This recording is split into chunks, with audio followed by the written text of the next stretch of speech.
কবি নুরুজ্জামান কাফির লেখা অনুকাব্যের বই অদৃশ্য অসুখ তুমি। এই বই থেকে কয়েকটি অনুকাব্য আপনাদের সামনে উপস্থাপনের চেষ্টা করছি। ভুল ত্রুটি ক্ষমা সুন্দর দৃষ্টিতে দেখবেন। তো এই মুহূর্তে আমি যেই পৃষ্ঠায় চোখ বোলাচ্ছি, অদৃশ্য অসুখ তুমি বইয়ের 12 নম্বর পৃষ্ঠায়। এই পৃষ্ঠায় আমি দেখতে পাচ্ছি 3টি অনুকাব্য রয়েছে। আমি একে একে 3টি অনুকাব্যই আপনাদের সামনে উপস্থাপনের চেষ্টা করব। ধৈর্য সহকারে সবাইকে শোনার এবং বোঝার তৌফিক দান করবেন আল্লাহ তাআলা, সেই আশা রাখছি। তো প্রথম যেই কবিতাটি কিংবা অনুকাব্যটি আমি দেখছি, সেটির শিরোনাম হচ্ছে চতুর্থ ব্যক্তি। যে যাকে ভালোবাসে সে তাকে ভালোবাসে না, সে তাকে ভালোবাসে সে তাকে ভালোবাসে না। যে যাকে ভালোবাসে সে তাকে ভালোবাসে না, সে তাকে ভালোবাসে সে তাকে ভালোবাসে না।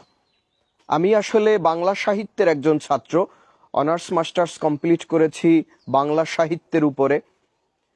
আমি আসলে চর্যাপদ পড়ার চেষ্টা করেছি, চতুর্দশপদী পড়ার চেষ্টা করেছি, মহাকাব্য পড়ার চেষ্টা করেছি, বোঝার চেষ্টা করেছি। যেগুলো বুঝিনি সেগুলো বোঝার জন্য সহায়ক বই কিংবা শিক্ষকদের সহায়তা নিয়েছি। আমার মনে হচ্ছে যুগে যুগে কালে কালে যত বিখ্যাত লেখক মনীষী জন্ম হয়েছে, যেমন আমরা যদি কবি কাজী নজরুল ইসলামের কথা বলি, শরৎচন্দ্রের কথা বলি, বঙ্কিমচন্দ্রের কথা বলি, তাদের লেখনী দেখলে, লেখনী পড়লে আমরা সহজেই অনুমান করতে পারি যে তাদের লেখনীর মধ্যে এমন এমন শব্দ এসছে, এমন এমন লাইন এসছে যেগুলো সহজ মানুষের পক্ষে বোধগম্য নয়। সহজেই আপনি পড়ে যে বুঝে ফেলবেন সেটা সম্ভব নয়। বুঝতে হলে বিশদ বিশ্লেষণ ব্যাখ্যার প্রয়োজন আছে, কিংবা অনেকে নজরুল কিংবা রবীন্দ্রনাথের উপরে পিএইচডিও করছেন বিশদভাবে জানার জন্য।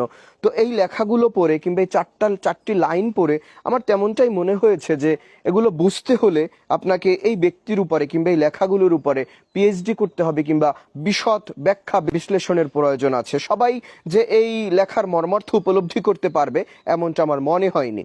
আচ্ছা, পরবর্তী অনুকাব্যে যাওয়া যাক। এই অনুকাব্যের শিরোনাম হচ্ছে দিনগুলো কি হলো। জীবনের ব্যক্তিগত পত্রিকার হেডলাইনে লেখা থাকবে প্রতিদিন, তুমি কথা রাখোনি, শুধু কথা দিয়েছো দিন দিন। এটা আমার কাছে ব্যক্তিগতভাবে ভালো লেগেছে। দিনগুলো কি হলো, একজন প্রিয়তমা তাকে কথা দিয়েছিল, কথা রাখেনি, এবং লেখাগুলো 1 2 3 4 5 লাইনের লেখা আমার কাছে বোধগম্য বলে মনে হয়েছে। পরের যে কবিতাটা সেটা হচ্ছে দিও আমায় ডাক, এখন আর কাঁদি না, কান্না জমা রাত। জীবনে চোখের জল শুকিয়ে গেলে কখনো রাত বেরাতে দিও আমায় ডাক।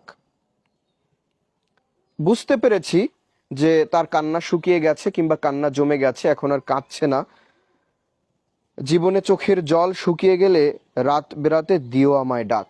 প্রিয়তমার প্রতি তার এই আহ্বান, আমরাও এই আহ্বানের প্রতি সহমত প্রকাশ করছি কিংবা আমরা সহমর্মিতা জানাচ্ছি। তার প্রিয়তমাকে উৎসর্গ করে যে লেখনীগুলো, তার হৃদয়ের নিভৃত কোণে লুকিয়ে থাকা কষ্টের সে বহিঃপ্রকাশ এই কাগজে কলমে ফুটিয়ে তুলেছে, এজন্য আমরা কবির প্রতি ধন্যবাদ জানাচ্ছি, শ্রদ্ধা জ্ঞাপন করছি।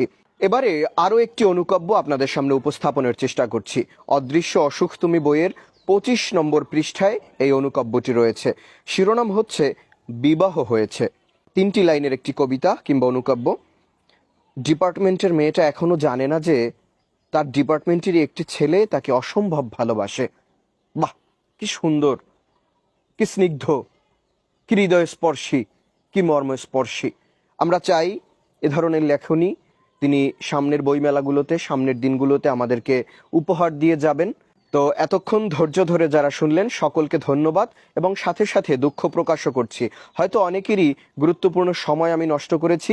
আরও একটি কারণ আছে দুঃখ প্রকাশের পেছনে, সেটি হচ্ছে আমার কণ্ঠ ভাঙা কিংবা নাকগুলো আটকা। আমার শরীরটা তেমন ভালো নেই, এ কারণে হয়তো আমার কণ্ঠে আমি এই বিখ্যাত কবির অনুকাব্যগুলো খুব সুন্দরভাবে ফুটিয়ে তুলতে পারিনি। আমি যদি সুস্থ থাকতাম শারীরিকভাবে, তাহলে হয়তো আরো দরদ নিয়ে আরো সুন্দরভাবে আমি উপস্থাপন কিংবা ফুটিয়ে তুলতে পারতাম। এজন্য ক্ষমা চেয়ে নিচ্ছি। ধন্যবাদ সবাইকে।